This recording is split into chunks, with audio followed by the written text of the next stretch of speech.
So hey guys, welcome back. This is Anmol Shukla and a very warm welcome to my YouTube channel History with me. In today's lecture we are going to talk about scope of consumer behavior जो कि part 4 है। इससे पहले हम part 1, part 2 और part 3 में ऐसे बहुत सारी इंपॉर्टेंट चीजें पढ़ चुके हैं, इसलिए आप वो सारे लेक्चर्स देख के आओ और फिर इस लेक्चर में आओ सब कुछ क्लैरिटी के साथ ताकि अच्छी तरीके से समझ में आए। शुरू करते हैं आज का लेक्चर। बट आगे बढ़ने से पहले अगर आप चैनल में नए हैं तो चैनल को सब्सक्राइब कर लें, बेल का आइकन दबा दें ताकि आगे आने वाली कोई भी वीडियो की नोटिफिकेशन या कोई भी नोटिफिकेशन आप मिस ना करें। शुरू करते हैं scope of consumer behaviour. Now when we talk about scope, scope का मतलब होता है, हिंदी भाषा में अगर हम कहें स्कोप का मतलब, तो आप लोगों में से बहुत सारे लोगों को पता होगा कि स्कोप का क्या मतलब होता है। स्कोप का मतलब होता है दायरा। दायरा, किसी चीज का दायरा क्या है।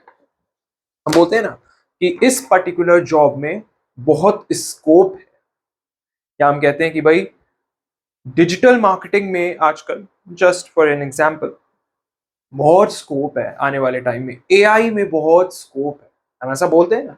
तो स्कोप का मतलब उसका दायरा, उसका फैलाव, how broad its spectrum is. So basically when we talk about scope of consumer behaviour, हम ये समझने की कोशिश कर रहे हैं कि ये जो इंटरडिसिप्लिनरी सब्जेक्ट है, ये जो स्टडी है कंज्यूमर की, consumer behaviour is nothing but it's all about consumer, the psychological aspect of consumer. What are they choosing when they have options? एक प्रोडक्ट के ऊपर वो दूसरे प्रोडक्ट को चूज कर रहे हैं, तो ऐसा क्यों कर रहे हैं? क्या बाइंग पैटर्न है उनका, खरीदने का तरीका क्या है? तो कंज्यूमर के अराउंड ही कहीं ना कहीं जितनी भी चीजें हैं वो रिवॉल्व कर रही हैं, और कहीं ना कहीं जो स्कोप होगा, जो दायरा होगा, वो भी वहीं तक होगा। कंज्यूमर से रिलेटेड ही बहुत सारी चीजें होंगी जो हम इस पर्टिकुलर सब्जेक्ट में पढ़ेंगे। सो स्पेक्ट्रम नो डाउट इसका बहुत ब्रॉड है, बट क्या क्या आता है, let's talk about it. I hope मैंने आपको कुछ हद तक समझा दिया होगा कि स्कोप से यहां पर हम क्या समझ रहे हैं, स्कोप ऑफ कंज्यूमर बिहेवियर यहां पर क्या है। When we talk about scope of consumer behaviour, हम ये समझने की कोशिश कर रहे हैं कि कितना ब्रॉड है इसका स्पेक्ट्रम कंज्यूमर बिहेवियर का। क्या क्या वो सब्जेक्ट, क्या क्या वो सब सब्जेक्ट्स हैं या सब टॉपिक्स हैं जो इसमें इन्वॉल्व हैं, जिनके बारे में हम कहीं ना कहीं बात करते हैं। So when we talk about, इसको इस तरीके से समझते हैं कि when we talk about scope of consumer behaviour, we get the answers of the following question.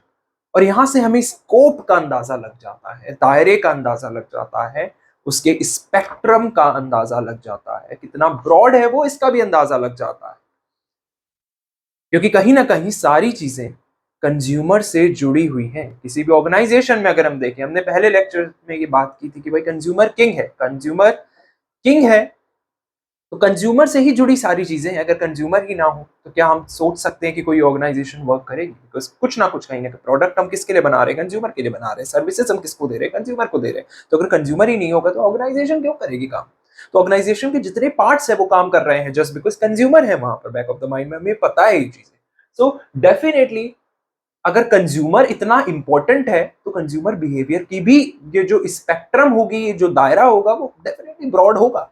So when we talk about the scope of consumer behaviour, we get the answers of the following questions. क्या questions हैं वो, let's talk about it. First question is what the consumers buy. पहले सवाल का हमें answer मिल जाता है, और वो सवाल ये है कि कंज्यूमर क्या खरीदते हैं। ये पहला इसका हम कह सकते हैं स्कोप है, और बहुत सिग्निफिकेंट स्कोप है। कंज्यूमर क्या खरीदते हैं? कंज्यूमर गुड्स एंड सर्विसेज खरीदते हैं। कंज्यूमर क्या खरीदते हैं? Goods and services. सो वो टेंजिबल गुड्स हो सकते हैं या वो इंटेंजिबल सर्विसेज हो सकती हैं, और कहीं ना कहीं इन्हीं दो चीजों से, या यही वो चीजें हैं, गुड्स एंड सर्विसेज, जिनसे कोई ऑर्गेनाइजेशन डील करता है। या तो वो टेंजिबल प्रोडक्ट प्रोवाइड कर रहा होगा, या तो वो इंटेंजिबल सर्विसेज प्रोवाइड कर रहा होगा। So what the consumers buy? Goods and services. तो ये पहला पॉइंट है, पहले सवाल का आंसर हमें मिल जाता है जब हम स्कोप की बात करते हैं कि कंज्यूमर क्या खरीदते हैं। कंज्यूमर गुड्स एंड सर्विसेज खरीदते हैं। दूसरी बात, why they buy it, why they bought it, क्यों खरीदते हैं वो गुड्स एंड सर्विसेज। आप कहोगे सर इस्तेमाल करने के लिए खरीदते हैं, बिल्कुल सही बात है, बट डीप डाउन क्यों खरीदते हैं? अपनी नीड्स को सेटिस्फाई करने के लिए, या कहीं ना कहीं अपने वांट्स को सेटिस्फाई करने के लिए। Nowadays it is very clear कि we don't buy any particular product just to satisfy our need. We buy it to satisfy our want. अगर आप अपने आसपास देखोगे ना, आपको चारों तरफ कुछ ऐसी चीजें दिखाई देंगी जिनको आपने खरीद लिया है but you are not using it. Why is this? Because you just bought that particular product merely because you wanted it. आपको उसकी नीड नहीं थी कि, that's why it is very very important. आजकल इतना इम्पैक्टफुल हो गए हैं एडवर्टीजमेंट्स और ये प्रमोशन स्ट्रेटजीज इस तरीके की हैं कि आप ना चाहते भी सबकॉन्शियसली ये चीजें आपके दिमाग में है, ना चाहते हुए भी चीजों को आप खरीद रहे हो, even when you are not actually using them. So you just for the sake of, you want it and that's why you buy it. You are not buying it because you need it, you're buying it because you want it. And आज के time में mostly ऐसा ही है कि लोग खरीद रहे हैं वांट की वजह से, नीड की वजह से नहीं। और इसीलिए बहुत सारी चीजें हमारे घर में है ऐसी जो हम इस्तेमाल नहीं करते बट वो पड़ी, which is of course not right। मतलब कुछ हद तक डेफिनेटली वांट्स तो हमारे होंगे ही, हमारा ह्यूमन नेचर है, but definitely in order to live gracefully we must have that tendency कि हम अपने wants को कंट्रोल कर पाए, and it is very very important। और इस एज से ही अगर हम कर पाएंगे सो आगे बढ़ते बढ़ते हम ग्रेसफुली अटेन कर पाएंगे ए जीन को भी। सो why they bought it, they buy it basically because of their needs and wants। Sir, why we are studying it in the scope of consumer behavior? क्योंकि नीड्स पढ़ना, ये वांट समझना, इस need के पीछे की साइकोलॉजी को समझना, इस वांट के पीछे की साइकोलॉजी को समझना, बाइंग पैटर्न को समझना, ये कहीं ना कहीं हम स्टडी करते हैं ना जब हम कंज्यूमर के बारे में पढ़ते हैं। That's what consumer behaviour deals with, and that's why it is the scope of consumer behaviour. And we get the answer of this question, why they bought it, when we study about the scope of consumer behavior, because they have their needs, they have their wants, mostly wants। now when do they bought it, कब खरीदते हैं वो, समय की बात हो रही है यहाँ। किसी दिन खरीद सकते हैं, ये तो काइंड ऑफ ऑब्वियस है, किसी दिन खरीद सकते हैं, किसी वीक खरीद सकते हैं, किसी महीने खरीद सकते हैं, मंथ, किसी ईयर खरीद सकते हैं, किसी ओकेजन में खरीद सकते हैं, किसी फेस्टिवल में खरीद सकते हैं। So when they buy it, usually अगर आपने देखा हो इंडिया की अगर मैं बात करूं स्पेसिफिकली, कलर्स की सेल्स कब ज्यादा इंक्रीज होगी? Mostly in the month of March, जब there is going to be the festival of colours, that is Holi. तब जो बेसिकली कलर्स की जो सेल्स है वो कहीं ना कहीं ज्यादा होगी। सो definitely people are buying it more in the month of March because of the festival of colors, that is Holi. Occasionally they are buying it. So the timing basically when they are buying it, in a particular day or in a week or in a month or in a year, that is also very important. If, for example, there are some products that we generally use in our daily life, like toothpaste is one such product or soap is one such product. So as soon कि वो product खत्म हो रहा है, we buy it again. So we can buy it at any day, we can buy it at any week or month, be it any day, week or month. So this is also one of the scope of consumer behavior. See how deep things are.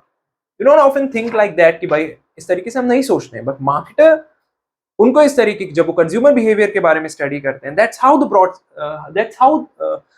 broad the spectrum of consumer behavior is, because we study about these things in detail, in depth knowledge.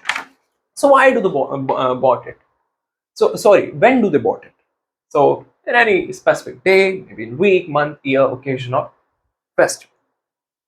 Now where they buy it, कहाँ खरीदते हैं? So is there any specific place? सो इस सवाल का भी answer मिल जाता है जब हम बात करते हैं कंज्यूमर बिहेवियर के स्कोप की. Another thing is how often they buy it.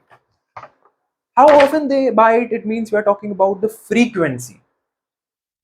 We are talking about frequency. How often they buy it. जैसे मैंने आपको एग्जांपल दिया पेस्ट का, कि जैसे ही वो खत्म होगा आना ही आना है. वो कुछ चीजें ऐसी चीजें, डिटर्जेंट्स आने ही आने. डेली यूज में ऐसे फूड मटेरियल्स है जो कि आप खाने में इस्तेमाल करते हो, वो आना ही आना है जैसे वो खत्म हो जाएगा. One such example is salt. आप मंगाओगे ही मंगाओगे, खत्म हो जाएगी. So how often they buy it, we get the answer of this question also when we talk about the scope of consumer behavior. So what we are talking about here is, when we are talking about how often they buy it, we are talking about time interval and the frequency of usage. So we are talking about frequency of usage. इस्तेमाल करने की frequency क्या है. There are some other scopes also, like decision making. So it is very much helpful in making decisions in day-to-day life. तो हम कह सकते हैं कि कंज्यूमर बिहेवियर की जब हम स्टडी करते हैं, बहुत सारी चीजों की हम स्टडी करते हैं, हम फैक्टर्स की स्टडी करते हैं, enable us to make better decision और informed decisions. So there are various factors also.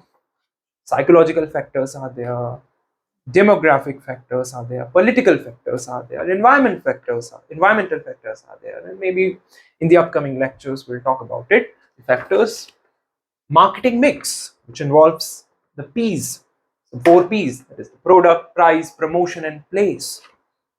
Then the STP, which is segmentation, targeting, positioning. So definitely consumer behavior, the understanding of consumer behavior, and one of the application of consumer behavior, which we'll talk about in the next lecture. One of the application of consumer behavior is that it is very much helpful in setting this thing, in segmentation, the division of your consumer, in targeting, and then positioning. Positioning, it's all about, how you're going to position your product in the minds of consumer. It's all about that. So we'll study that in the upcoming lecture in detail. So that's all about the scope of consumer behavior. I hope कि आपको समझ में आया है scope of consumer behaviour के बारे में. अगर आपका कोई भी सवाल है स्कोप से रिलेटेड, इस लेक्चर से रिलेटेड या सब्जेक्ट से रिलेटेड, कमेंट में आप जरूर बताइए. इस वीडियो को शेयर कीजिए, इस चैनल को शेयर कीजिए प्लीज. इससे मेरे को मोटिवेशन मिलती है ताकि मैं इस तरीके की और वीडियोस आपके लिए बनाऊं और आपकी लाइफ को आसान बनाऊं, आपकी स्टडी को आसान बनाऊं. So that's all. Take care.